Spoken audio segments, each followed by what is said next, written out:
hope you guys are ready for the greatest video ever made. For you see, what you are about to witness may cause your head to explode a little, but don't worry, it'll reform. Get ready for my top 5 films of 2011. Number 5, XMen First Class. The reason this movie is number 5 is because of Michael Fassbender, who played Magneto. Definitely one of the best actors in a superhero movie ever. Just totally knocked it out of the park. I think he was way better than Ian McKellen, who they got from the first 3 films.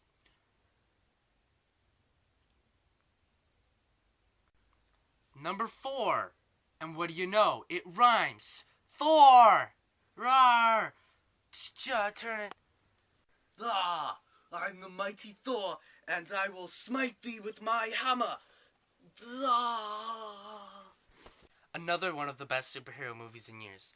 Only the thing is about Thor is that I really just loved the lead actor, Chris Hemsworth, as Thor.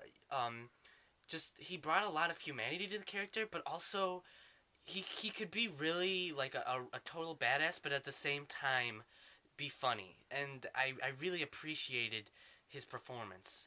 And Tom Hiddleston, who played Loki, was also really good too. I don't think he was as good as Michael Fassbender as Magneto in the movie I just talked about, but still pretty amazing. And I'm really excited to see him return in the upcoming Avengers film. That'll be cool. The next 2 movies, number 3 and number 2, are kind of interchangeable, but I'm pretty sure I'm gonna have it like this for the video. So, number 3, Rise of the Planet of the Apes. Now, what we have here is something truly special, something I haven't seen before. We have motion capture taken to its next level. It's evolved like the apes that are rising. You see, Andy Serkis, who plays the part of Caesar, who is a chimpanzee that has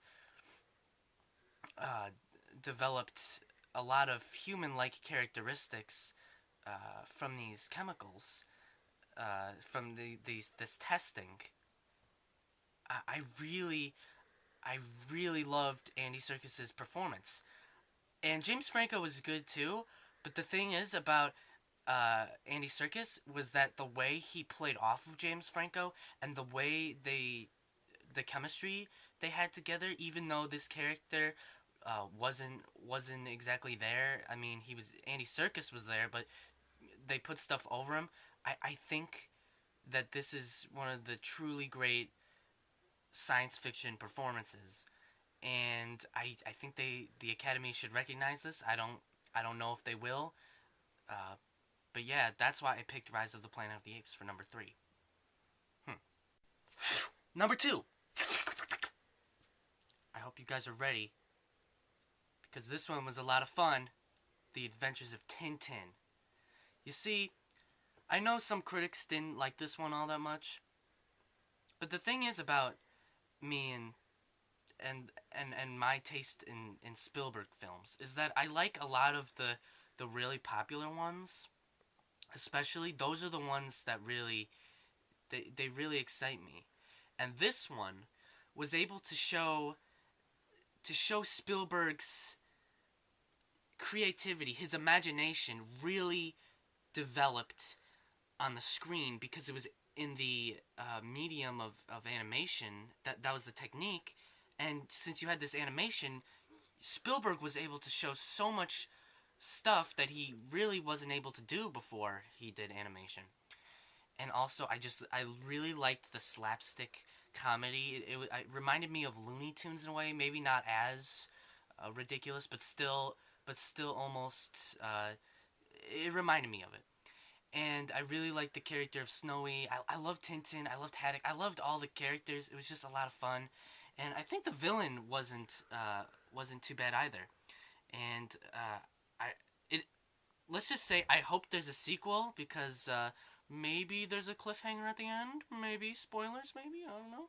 But I heard the movie's not doing too well in North America, so I just hope it makes enough money in Europe. So there you go.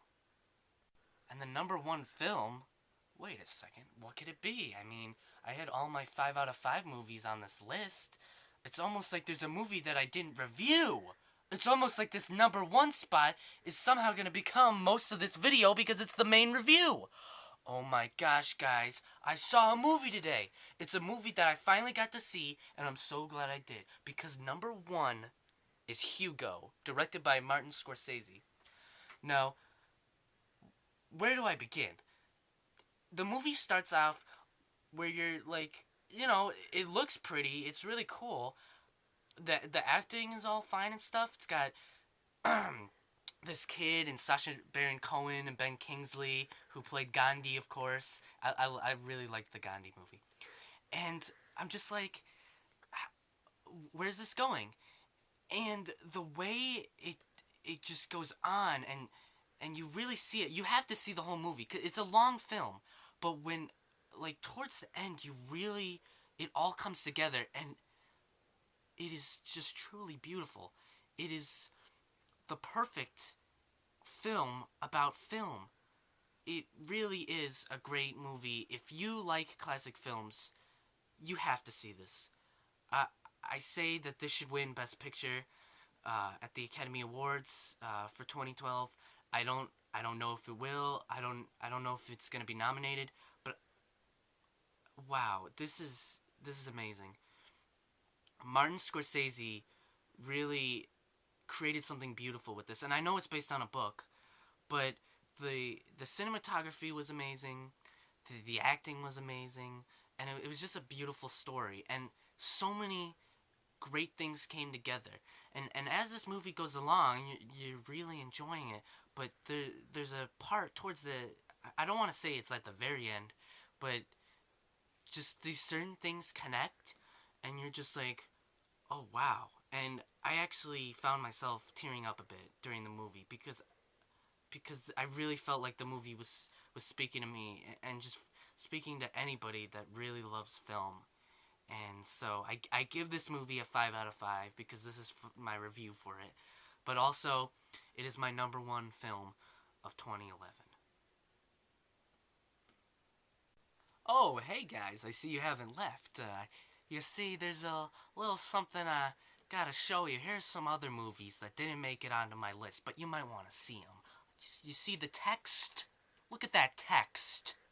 Action packed text. Yeah!